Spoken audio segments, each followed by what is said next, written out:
enough to have him not unpack his office. I mean, obviously, we know now from insiders that he was literally packed and ready to go and then changed his decision. So whoever walked into his office, whether it was Kraft, Belichick, Brady, or all three, one of them or three of them said something that got him to change his mind at that moment.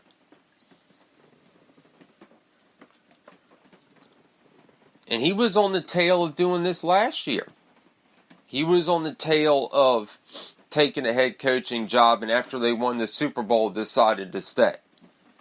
And now here he was packing up his office after the Super Bowl, hours away, literally hours away from being announced as the Colts head coach, and decided, nope, I'm going to stay in New England.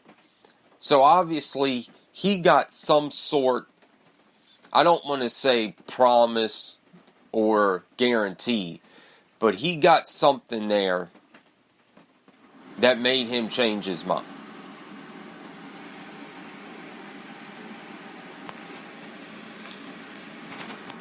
So Garoppolo gets a 5-year, $137.5 million deal. We'll have to see how it pays out. We just talked about Foles and what he did in the postseason, and yes, it was tremendous, but let's not forget, a couple seasons ago, Joe Flacco had that historic playoff run, won the Super Bowl, got paid big, really he hasn't been that same Joe Flacco. Jimmy G, he's only played, 11 games altogether, and he's getting a $137.5 million deal on 5 years. And I don't know what this is going to mean for Kirk Cousins and guys like that, but it does set the bar. Anytime a quarterback gets paid a big deal, it sets the bar for the next quarterback. Just like with Stafford and Breeze, and now Jimmy G. I'm still not sold on Jimmy G.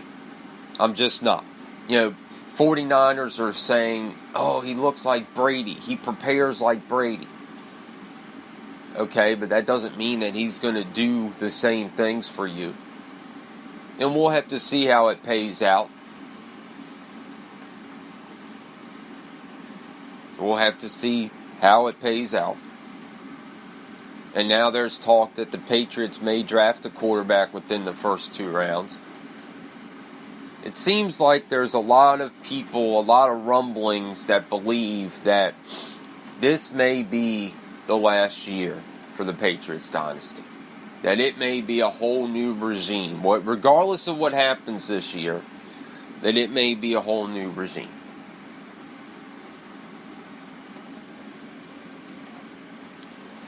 So did the Cavs get better? They offload Thomas, Wade, Crowder, Shumpert, Fry, and Rose. Did they get better? They got George Hill, Rodney Hood, Larry Nance Jr., and Jordan Clarkson.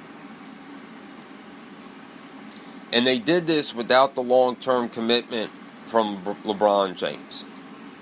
LeBron James didn't go into the office and say, hey, I'm going to be here. Do what you got to do. The Cavs did this on their own. And applaud to them. Because what the Cavs are saying here, we're not going to let happen what happened last time. Where when LeBron leaves, we're just a shell of a team and we're losing, 60, 70 games a damn season. We're not going to let that happen. We're not going to be a 30-win team after he leaves. Now, with that said, it does help LeBron now. It does. But this was not, I believe, moves to try to keep LeBron. This was moves for future planning. They knew this team wasn't going anywhere. You heard this morning from the Cavs GM that said, we believe that we were dying a slow death. And that we were going down a road that we weren't going to be able to get back from. And that's why we did a complete fire sale. They literally offloaded everybody that they had built in the offseason to try to get this team to compete with Golden State.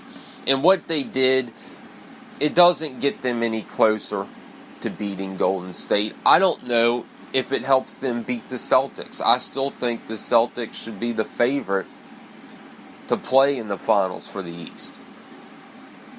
But we'll just have to see how it pans out. That does it for the show today, folks. Thanks for joining. For Sports Talk Speaker Radio for iHeartRadio.com, I'm Hardy. This has been The Hardy Show. Have a great and safe weekend.